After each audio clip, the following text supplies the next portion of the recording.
প্রায়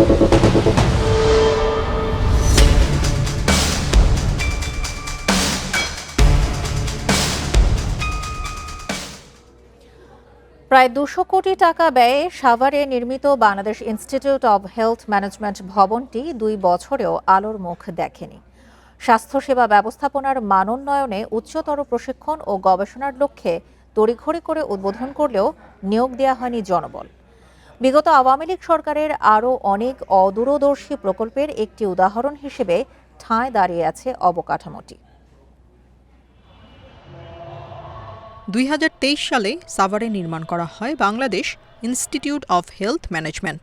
জনবল নিয়োগ না দিয়েই দ্বাদশ সংসদ নির্বাচনের আগে তড়িঘড়ি করে উদ্বোধন করে আওয়ামী লীগ সরকার। চিকিৎসকদের পাশাপাশি এখাতে জড়িতদের প্রশিক্ষণের মাধ্যমে স্বাস্থ্যসেবার মান উন্নয়নই ছিল প্রকল্পের প্রধান লক্ষ্য। তবে উদ্বোধনের ২ বছর পর মুখ থুবড়ে পড়েছে পুরো প্রকল্প।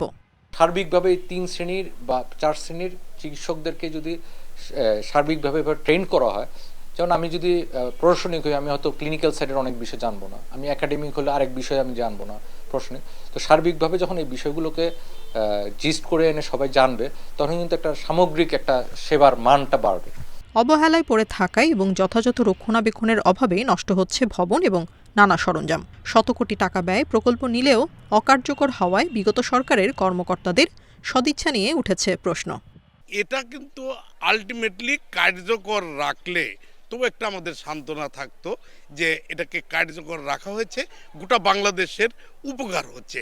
রাষ্ট্রের উচিত খুব দ্রুত একটা পদক্ষেপ নেওয়া, যাতে এটা থেকে আমরা জনগণ সুফল পেতে পারি। এদিকে প্রতিষ্ঠানটি চালুর ব্যাপারে মন্ত্রণালয় কাজ করছে বলে জানায় উপজেলা প্রশাসন। জনবল নিয়োগ না হওয়ার কারণে এই বিষয়টাই প্রতিষ্ঠানটি হস্তান্তর হচ্ছে না বা স্বাস্থ্য মন্ত্রণালয় কাজ শুরু করতে পারছে না। তো আমরা এই বিষয়টা মাননীয় স্বাস্থ্য সহকারী স্যারকে অবহিত করেছি এবং মন্ত্রণালয় এই বিষয় নিয়ে আসলে কাজ চলমান রয়েছে। ইনস্টিটিউটটি চালু হলে চিকিৎসা খাতের মান উন্নয়ন এবং নতুন কর্মসংস্থান সৃষ্টির আশা সংশ্লিষ্টদের। Independent news.